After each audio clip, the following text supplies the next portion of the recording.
Sí, siempre hablo de traileros en este canal, pero hay un público que frecuenta la carretera y que, en mi opinión, creo que corre igual o incluso un mayor peligro que un trailero. Hablo de los moteros. Los moteros tienen la desventaja de no tener la protección y el resguardo de una cabina, y eso en muchas ocasiones puede ser fatal. Es por eso que esta noche les traigo una pequeña recopilación de historias de moteros enviadas por suscriptores. Espero que las disfruten. Escuchemos. En el cuadrante al que fui asignado cuando me nombraron policía, siempre ocurría algo de noche. A nadie le gustaba hacer patrulla nocturna porque era cuando más trabajo había, y casi siempre llegaba a ser muy tedioso. Los fines de semana siempre se trataba de algún borracho, o cualquier día podía haber un caso de violencia intrafamiliar. A veces, simplemente se trataba de un pleito entre vecinos, aunque ha habido momentos en los que estos sencillos pleitos han escalado mucho. Pero aún con todo esto, hay una emergencia que a ningún policía en esta estación le gusta atender: los casos de desapariciones.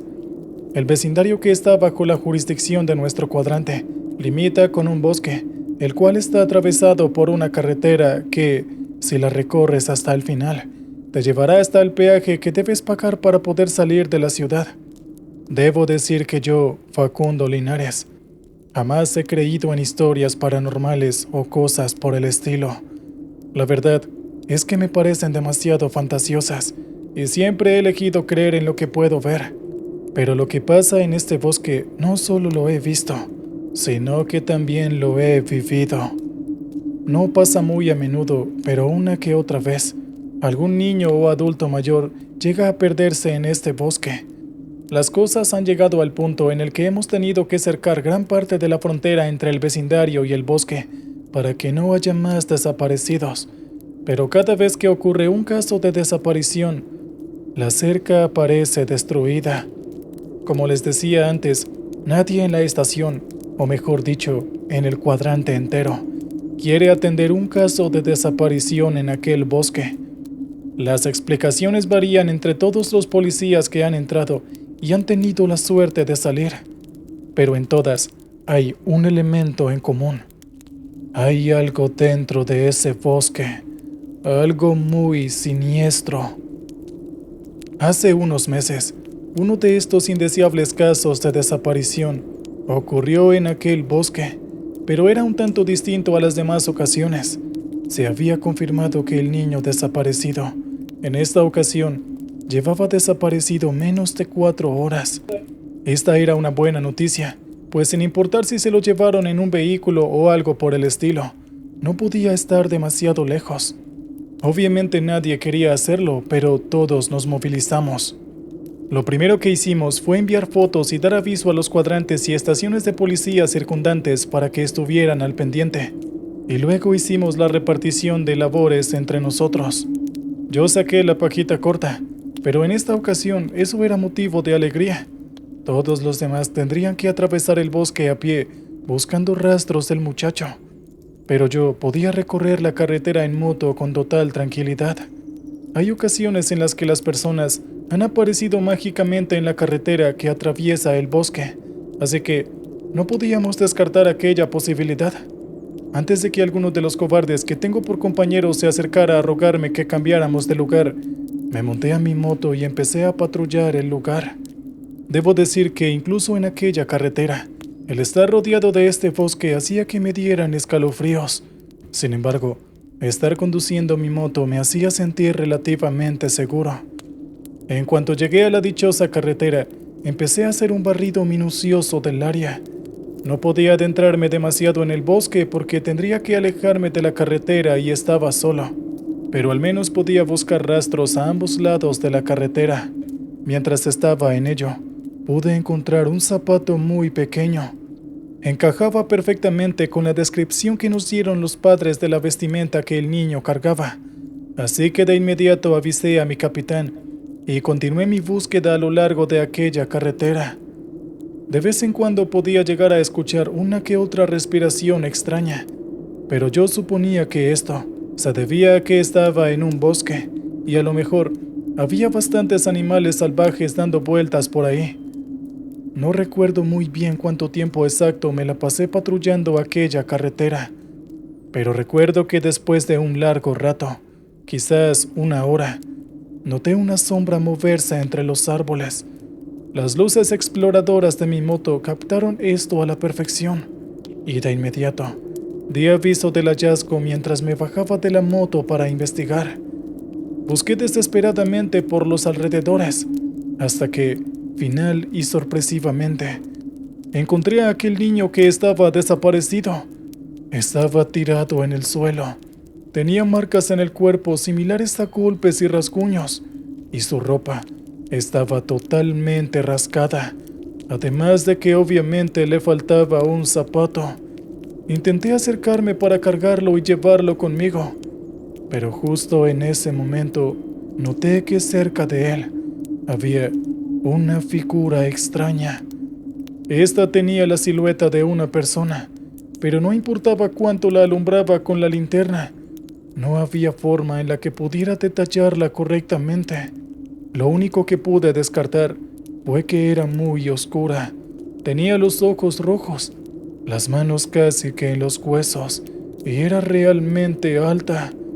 Yo mido casi 1,85 metros, pero esa figura me sobrepasaba por más de una cabeza, así que no es muy descabellado decir que pasaba los 2 metros. Yo estaba muy asustado, pero nunca olvidé qué es lo que fui a hacer allí. Rápidamente tomé al niño y lo cargué en mis brazos, y, como lo suponía, esto pareció molestar a esa extraña figura.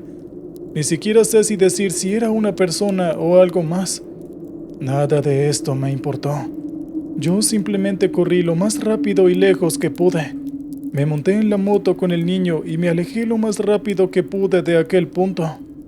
En cuanto estuve lo suficientemente lejos, di aviso a todos mis compañeros.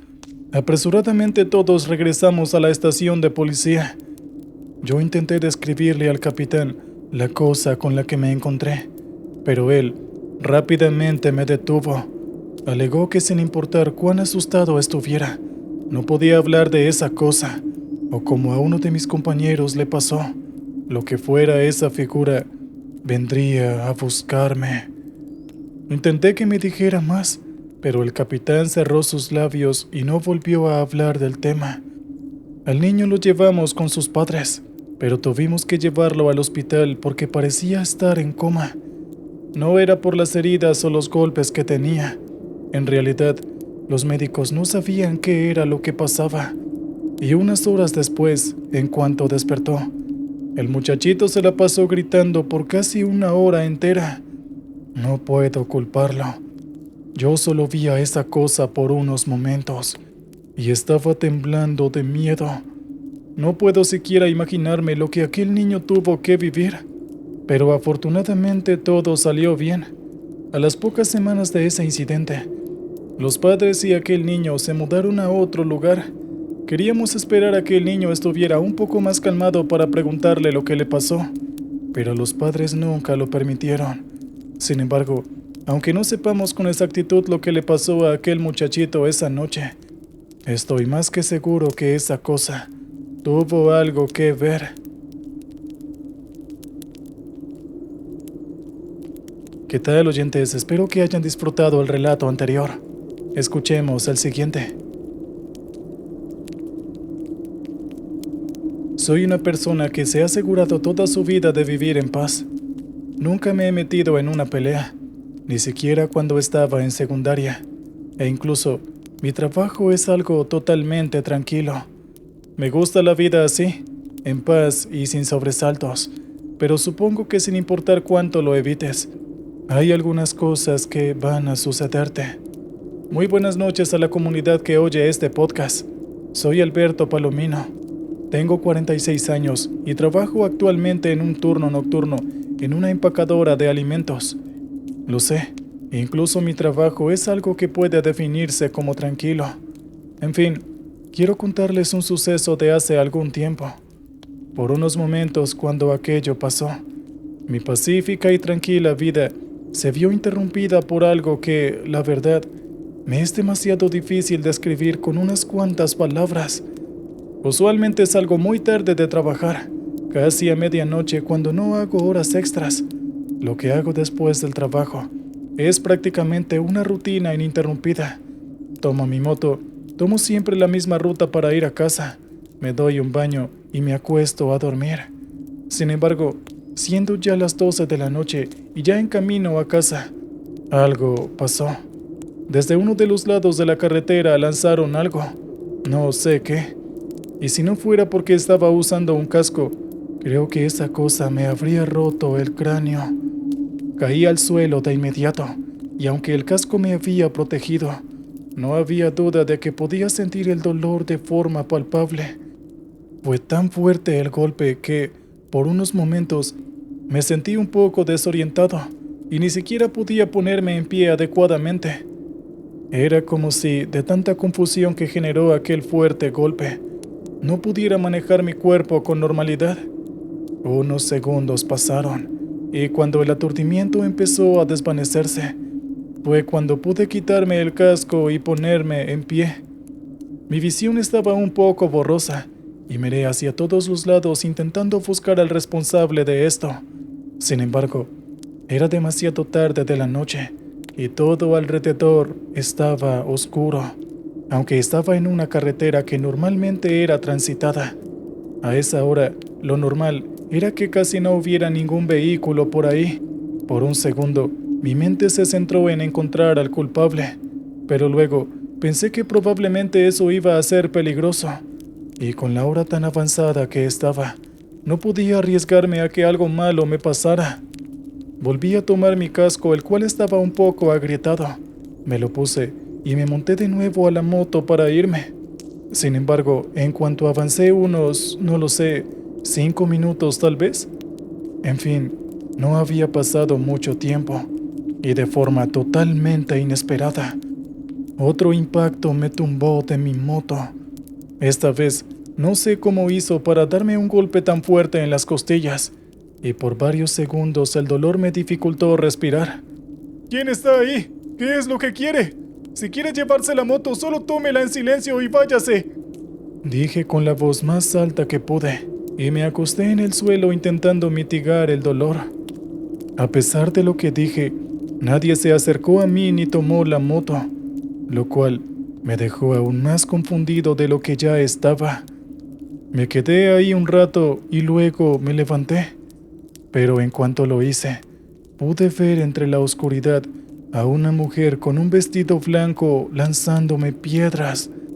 Una de esas fue directo a mi casco, y ya que estaba averiado, esta vez sí sentí el golpe aún más fuerte, al punto en el que me desmayé en el acto. En cuanto me desperté, noté que estaba siendo arrastrado por la tierra y que me estaban llevando para algún lugar en específico.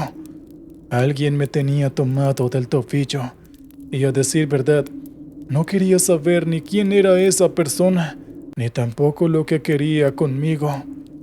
En cuanto me desperté, inmediatamente empecé a forcejear hasta que me liberé. Inmediatamente corrí directo a mi moto. Arranqué, elevé la velocidad al máximo y no miré para atrás en lo absoluto. Imagino que pude hacer todo eso por la adrenalina que sentía en el momento, pero en cuanto llegué a casa, el dolor no me permitió mover ni un solo dedo. Mi esposa notó lo extraño y de inmediato me llevó al hospital. Ahí me encontraron que tenía varias contusiones en la cabeza y varias costillas rotas. Según lo que me dijeron, una de ellas estuvo muy cerca de perforarme el pulmón. Un tiempo después, reportaron la desaparición de algunas personas en el mismo punto de la carretera en el que me estaban atacando, y la investigación reveló algo impactante. La razón por la que hacían esto era para hacer un ritual en el cual debían sacrificar a personas. Lo sé, es demasiado difícil de creer, pero lo crean o no, yo terminé envuelto así nada más saliendo de mi trabajo. Actualmente ya he cambiado la ruta que tomo, y mi jefe me cambió al turno del día temporalmente. Sin embargo, puedo decirles con seguridad que el miedo nunca se ha ido. ¿Qué tal, oyentes? Espero hayan disfrutado del relato anterior. Vamos con el siguiente relato. Escuchémoslo. Si dijera que no he visto o vivido nada extraño trabajando como delivery, estaría mintiéndoles. Este trabajo es sencillo, pero es muy divertido. Aunque debo decir que en algunas ocasiones pasan cosas que pueden hacerte olvidar todo eso. Mucho gusto a todos. Mi nombre es Eduardo Marcato. Tengo 28 años y, como ya lo sabrán, mi principal trabajo es ser delivery en moto. Tengo varias fuentes de ingreso actualmente, pues no me gusta trabajar para empresas, pero esta es la actividad con la que más gano dinero actualmente. Cuando trabajas con aplicaciones por tanto tiempo, puedes saber los momentos exactos en los que es rentable trabajar y los momentos en los que es mejor ahorrarte la gasolina para un momento importante. Después de acumular la suficiente experiencia, me di cuenta que los mejores momentos para hacer delivery en moto eran la hora del almuerzo, las horas pico y, en general, la noche después de las 8. Hubo una época en la que trabajaba demasiado de noche precisamente por esto, y la cantidad de dinero que ganaba respaldaba totalmente mi teoría. Sin embargo, hubo una noche en la que me pasó algo tan grave que realmente no quise volver a trabajar a esa hora. Ya era medianoche, y ya que estaba tan cansado, me dije a mí mismo que haría la última entrega y luego me iría a descansar a casa. Y en cuanto la aplicación me encargó el pedido, yo acepté de inmediato, un poco alegre. Y no era por ser la última entrega del día, sino que era por la zona en la que tenía que hacerla. Era el barrio más exclusivo de la ciudad. Solo si tienes una cantidad ofensivamente grande de dinero, puedes comprar o alquilar una casa ahí. Esas personas generalmente dejan una propina realmente generosa, y aunque no lo hagan, la tarifa que paga la aplicación por cumplir con ese pedido es mucho más alta de lo normal, así que por donde se mire es una buena ganancia. Fui por la orden al restaurante y me apresuré para dejarla en el lugar de destino lo más rápido posible, pero en cuanto llegué, de inmediato pensé que era un error.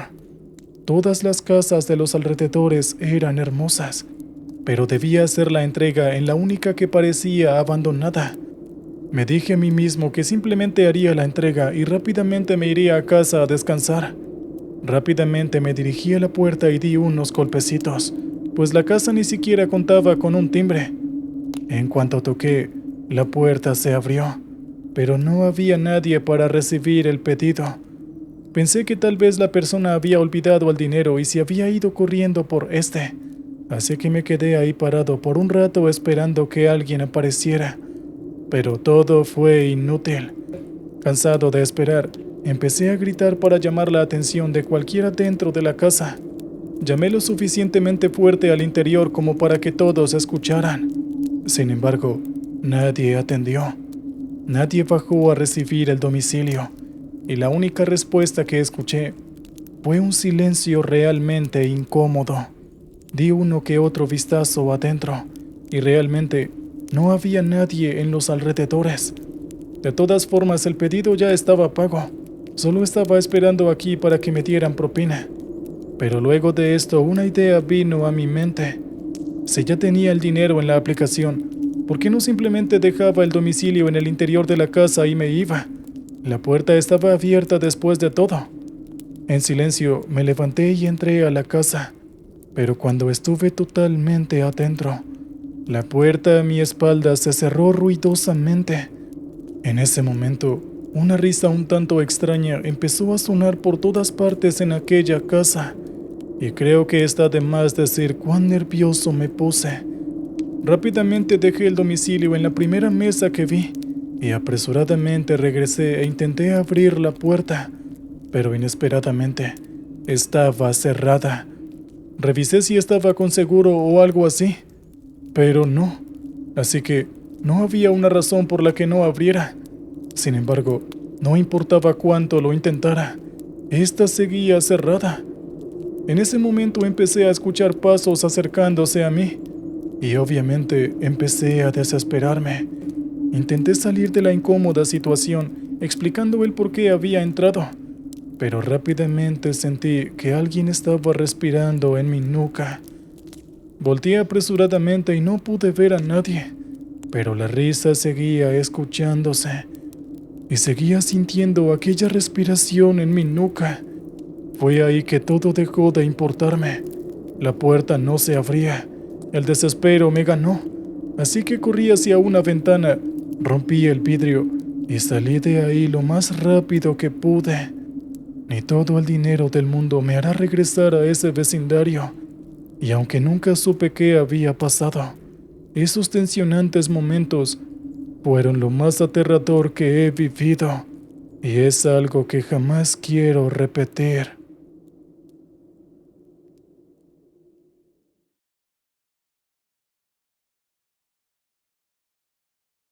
Mi nombre es Javier, y hasta hace unos meses era un soldado raso en una base militar ubicada en una región montañosa y aislada. Para proteger la identidad de los involucrados y la ubicación exacta, he cambiado algunos nombres y omitiré detalles específicos. Nuestra base era conocida como El Bastión. A lo largo de mi carrera, me había acostumbrado a la rutina de ejercicios, guardias y ocasionales misiones de entrenamiento. La vida en la base era monótona pero segura, o al menos eso creía yo. En El Bastión, todo transcurría de manera predecible. El día comenzaba temprano con el sonido ensordecedor de la alarma a las 5 de la mañana. Nos alineábamos en el patio central para el conteo matutino, seguido de intensas sesiones de entrenamiento físico. Después venía el desayuno en el comedor comunitario. Las tardes se llenaban con prácticas de tiro y simulacros de combate, y las noches eran para vigilar el perímetro. Había hecho buenos amigos en la base, como el cabo Martínez y el soldado Pérez. Martínez era el tipo de persona que siempre encontraba la manera de levantar el ánimo con una broma, mientras que Pérez era más callado, pero extremadamente leal y confiable. Nuestra rutina se rompía ocasionalmente con misiones de entrenamiento en la selva cercana. Pero aparte de eso, la vida seguía un ritmo predecible. Todo cambió con la llegada del capitán Gutiérrez. Este hombre, de unos 40 años, tenía una reputación impecable y una mirada que podía perforar el acero. Desde el primer día, su presencia transformó el ambiente en la base. Introdujo nuevas medidas de seguridad y comenzó a hablar sobre una misión especial que se avecinaba, algo que nos mantendría alerta y listos para cualquier cosa. El capitán Gutiérrez era enigmático. A menudo se retiraba a su oficina, una pequeña construcción de concreto en la esquina de la base, donde pasaba horas revisando documentos y mapas que nadie más veía. Nos decía que todo era parte de una operación clasificada de alto nivel y que pronto entenderíamos la importancia de nuestra misión. Una noche, Gutiérrez reunió a todo el personal en el salón de actos. Nos informó que habíamos sido seleccionados para participar en una misión crucial: investigar una serie de desapariciones en una pequeña aldea cercana. La aldea había reportado la desaparición de varios habitantes sin dejar rastro alguno. «Esta no es una misión cualquiera», nos dijo Gutiérrez con su tono autoritario. «Necesitamos estar preparados para cualquier eventualidad. Hay informes de actividades inusuales en la zona y no podemos permitir que esto se convierta en una amenaza para la seguridad nacional». Salimos al amanecer, en un convoy de jeeps y camiones. El viaje a la aldea nos llevó a través de senderos tortuosos y caminos de tierra. La aldea estaba rodeada de un denso bosque, y la atmósfera allí era extraña, casi opresiva. Al llegar, los aldeanos nos recibieron con una mezcla de alivio y miedo en sus rostros.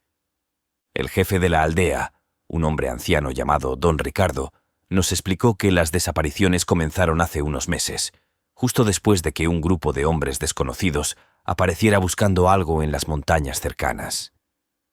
«Dicen que hay una cueva antigua», nos dijo con voz temblorosa, «un lugar que nuestros antepasados siempre evitaron. Pero esos hombres, ellos no escucharon». Guiados por Don Ricardo, nos adentramos en el bosque hacia la cueva. El aire se volvía más denso y el silencio más inquietante.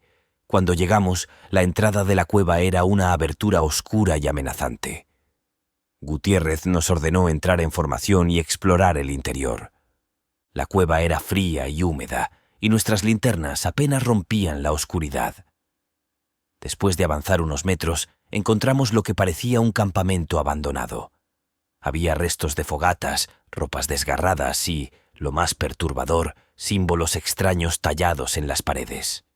Parecían ser de origen antiguo, algo que ninguno de nosotros podía reconocer. Mientras explorábamos más adentro, Pérez encontró una entrada oculta detrás de un muro de piedra. Al abrirla, descubrimos un pasadizo que descendía aún más en la oscuridad. Gutiérrez nos ordenó proceder con cautela. A medida que avanzábamos, el aire se hacía más frío y comenzamos a escuchar susurros, como si alguien o algo estuviera observándonos. De repente nuestras linternas parpadearon y se apagaron. El pánico se apoderó de algunos, pero Gutiérrez nos ordenó mantener la calma y seguir adelante. Usamos nuestras luces químicas para iluminar el camino y finalmente llegamos a una cámara amplia y abierta. En el centro de la cámara había un altar hecho de piedra, cubierto de símbolos similares a los que habíamos visto antes. De repente, una nube de criaturas se lanzó sobre nosotros desde las sombras. No eran murciélagos ni mosquitos, aunque parecían una mezcla de ambos. Eran del tamaño de un ratón, con alas membranosas y una apariencia grotesca. Estas criaturas nos atacaron ferozmente. Aquellos a quienes mordían morían en cuestión de minutos y sus cabezas explotaban en un espectáculo horripilante.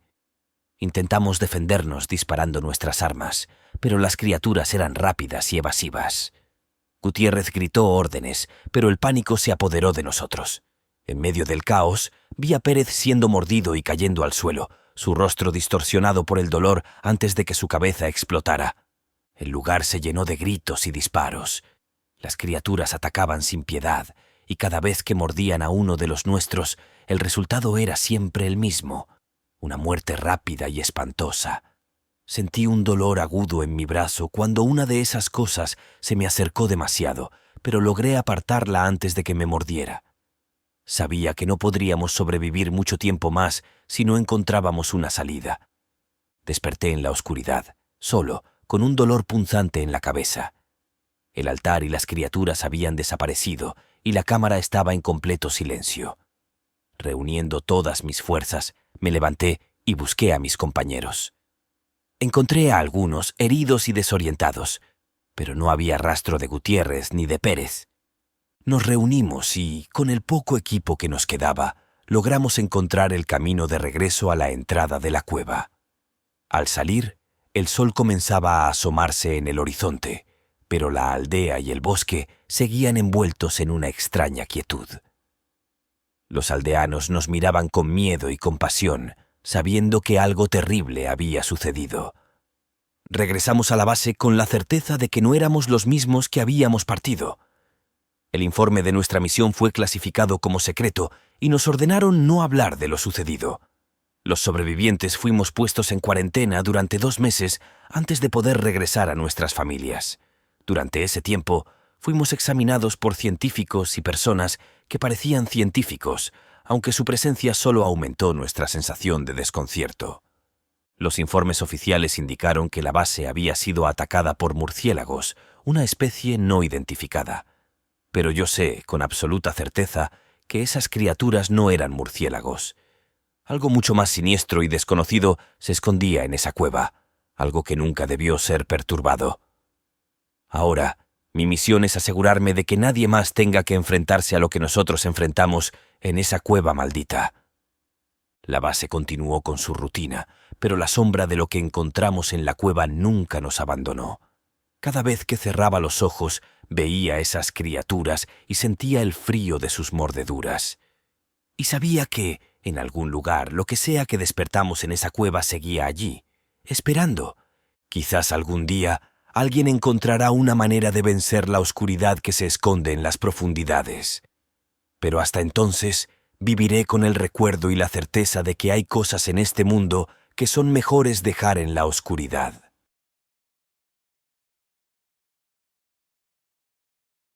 Soy un fan de este canal, Archivos de Terror RD, y quiero contarles algo que nuestro abuelo nos contó antes de morir el año pasado. Mi abuelo, Marcos, Fue un exmilitar que vivió cosas que ni en nuestras peores pesadillas podríamos imaginar. Era 1991 y Marcos estaba en una misión secreta en el Caribe.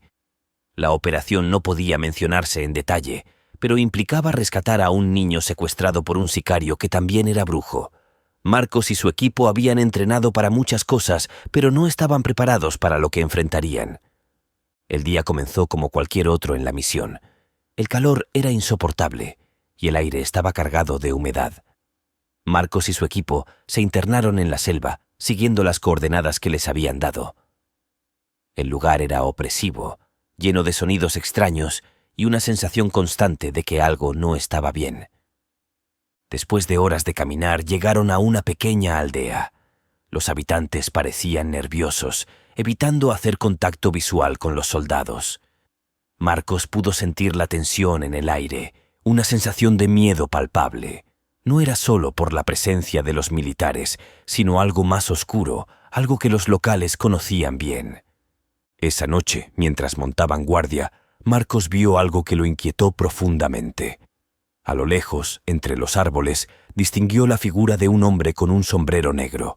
La figura estaba inmóvil, observándolos. Marcos parpadeó y, cuando volvió a mirar, la figura había desaparecido. No dijo nada a sus compañeros, pensando que el cansancio le estaba jugando una mala pasada. Al día siguiente, el equipo siguió su camino hacia la ubicación del niño secuestrado. La selva se volvía cada vez más densa y oscura. Finalmente, llegaron a una cabaña aislada. Sabían que era allí donde el brujo mantenía al niño. Entraron con cautela, pero la cabaña estaba vacía. Solo encontraron símbolos extraños dibujados en las paredes y un altar con velas negras. De repente, Marcos sintió un escalofrío. Miró a través de una ventana rota y vio de nuevo al hombre del sombrero negro, esta vez más cerca. No estaba solo. A su alrededor, una docena de figuras oscuras se movían en silencio, como si flotaran. Marcos sintió que algo terrible estaba a punto de suceder. Sin previo aviso, las figuras desaparecieron y un grito desgarrador rompió el silencio de la selva. Era el niño. Marcos y su equipo corrieron hacia el sonido, pero cuando llegaron solo encontraron la sombra del hombre del sombrero negro proyectada en un árbol. El niño no estaba por ninguna parte. Esa noche, mientras acampaban, Marcos no pudo dormir.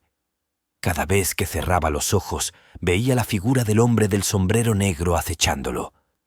Sabía que no era una alucinación. Algo oscuro y maligno los estaba siguiendo. Este fue solo el comienzo de la pesadilla.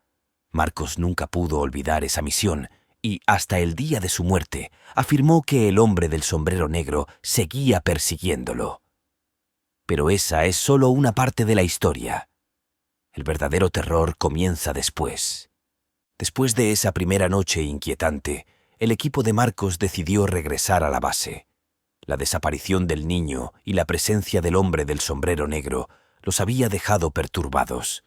La selva parecía más hostil que nunca. Cada sonido nocturno se sentía como un presagio. Durante el camino de regreso, Marcos no podía quitarse de la cabeza la imagen del hombre con el sombrero negro. Había algo profundamente inquietante en su figura. Aunque intentó concentrarse en la misión y en sus compañeros, no podía evitar mirar constantemente a su alrededor, esperando ver esa sombra acechante. Una noche, mientras descansaban cerca de un río, Marcos se despertó de golpe. Había tenido una pesadilla donde el hombre del sombrero negro lo arrastraba a un abismo oscuro.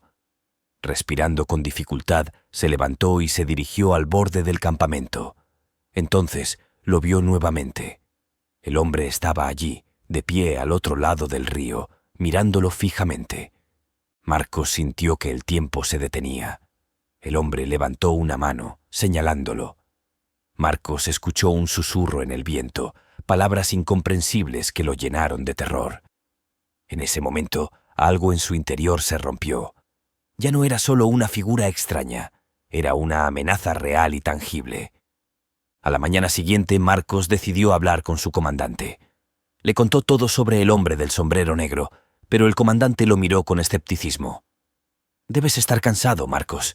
La misión ha sido dura para todos. Solo estamos viendo cosas, dijo, tratando de tranquilizarlo. Pero Marcos sabía que no era su imaginación. El camino de regreso a la base fue largo y agotador.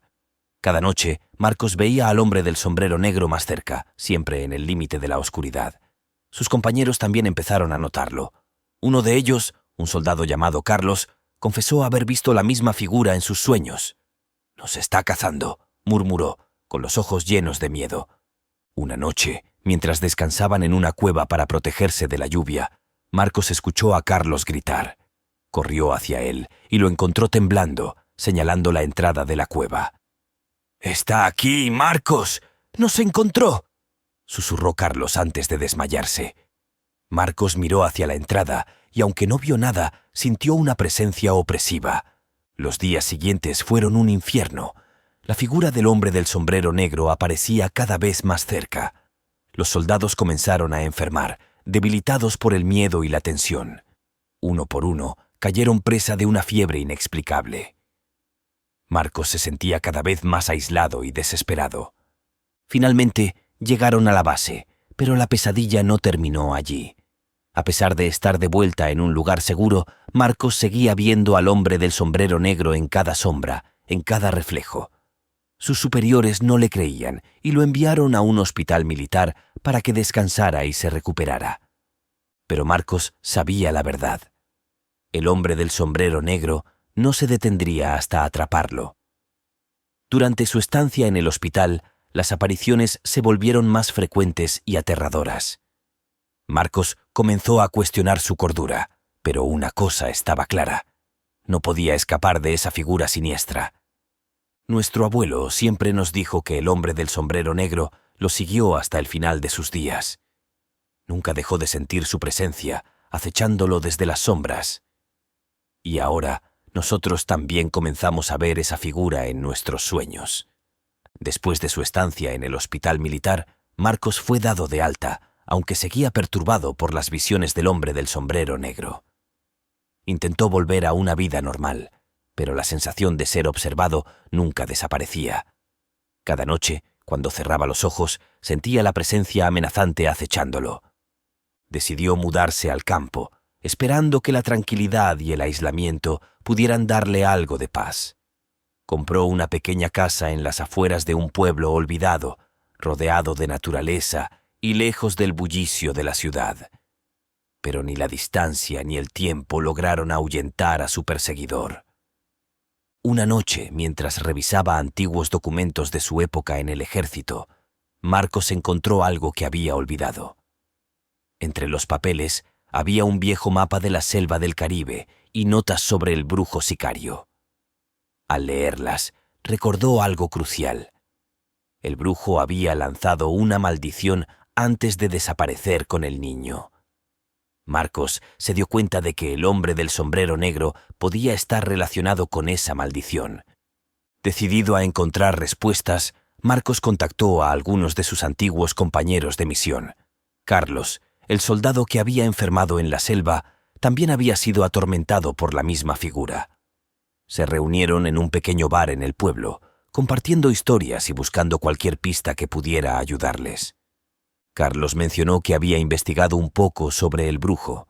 Descubrió que el hombre del sombrero negro era conocido en la región como un espíritu vengativo, enviado para castigar a aquellos que perturbaban los rituales oscuros.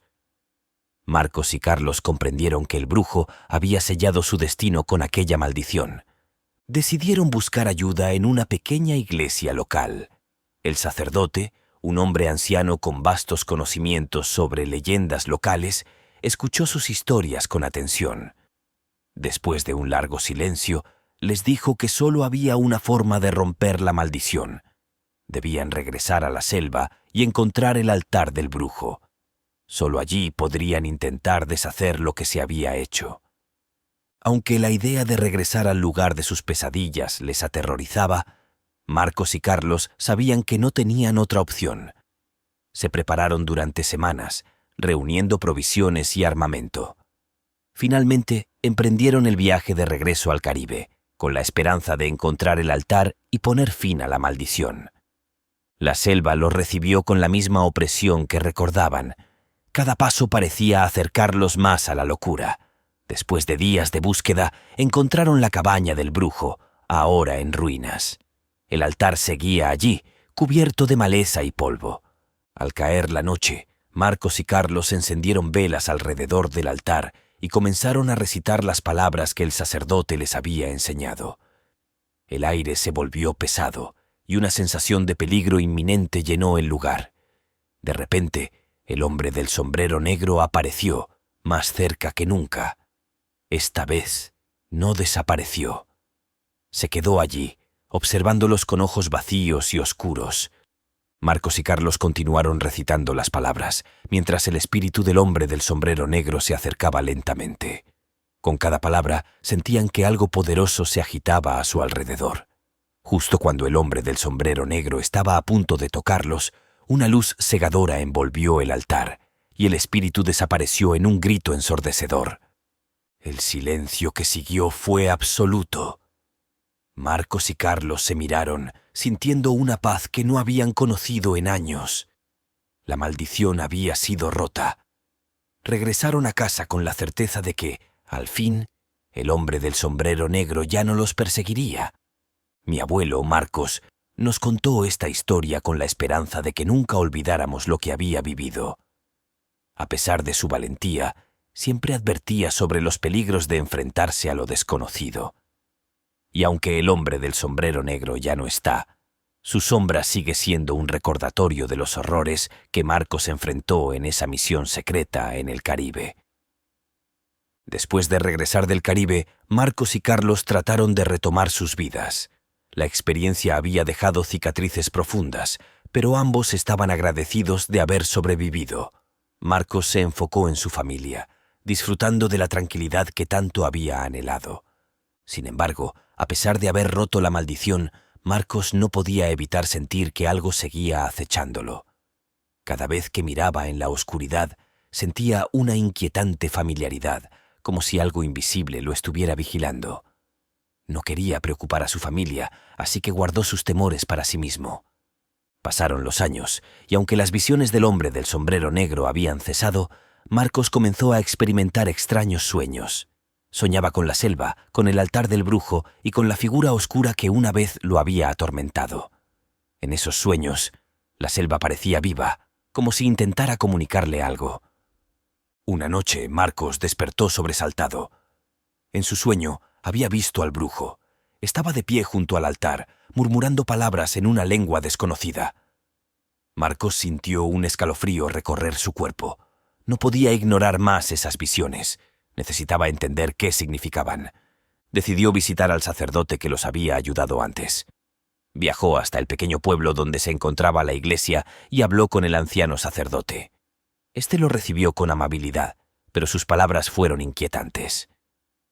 «Las maldiciones pueden romperse, pero los ecos del pasado a veces perduran», le dijo el sacerdote. «Puede que haya algo que aún necesite ser resuelto. Los espíritus buscan justicia o redención.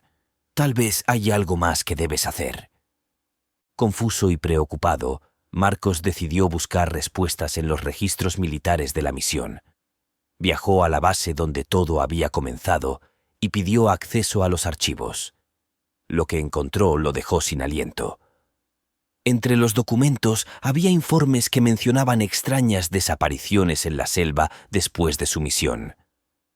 Los locales hablaban de un espíritu vengativo que seguía cobrando víctimas. Marcos comprendió que la maldición del brujo no había terminado por completo. Había logrado liberarse del hombre del sombrero negro, pero el espíritu del brujo seguía causando estragos. Decidido a poner fin a este ciclo de horror, Marcos contactó a Carlos una vez más. Ambos sabían que debían regresar al Caribe, esta vez con la intención de enfrentar al brujo directamente. Con la ayuda del sacerdote, se prepararon para un último viaje a la selva. Llevaban consigo no solo armas, sino también rituales y conjuros que el sacerdote les había enseñado. Al llegar a la selva, Marcos y Carlos sintieron una pesada sensación de déjà vu. El aire estaba cargado de tensión y la oscuridad parecía más densa que antes. Siguiendo sus instintos, llegaron nuevamente a la cabaña del brujo. Esta vez no había duda de lo que debían hacer. Encendieron velas alrededor del altar y comenzaron a recitar las palabras del sacerdote. De repente, el espíritu del brujo apareció ante ellos, con ojos llenos de odio y resentimiento. Marcos y Carlos no retrocedieron. Con firmeza continuaron el ritual, enfrentando al espíritu con determinación. El aire se llenó de un grito agudo y una fuerza invisible los empujó hacia atrás. Pero no se detuvieron. Finalmente, con un último esfuerzo, pronunciaron las palabras finales del conjuro. Una luz brillante envolvió el altar, y el espíritu del brujo se desvaneció en un rugido ensordecedor. El silencio que siguió fue abrumador. Marcos y Carlos, exhaustos pero aliviados, se miraron con una mezcla de triunfo y agotamiento. Sabían que esta vez el ciclo había sido roto para siempre. Regresaron a sus vidas, llevando consigo la certeza de que habían puesto fin a una maldición que había perseguido a muchos. Marcos vivió el resto de sus días en paz, sabiendo que había enfrentado y vencido a los demonios de su pasado. Así, mi abuelo Marcos nos dejó un legado de valentía y resiliencia. Su historia es un recordatorio de que, aunque los ecos del pasado pueden ser aterradores, enfrentarlos con determinación puede traer paz y cierre. Esta es la verdad que quería compartir con ustedes, esperando que nunca olvidemos lo que enfrentó y venció.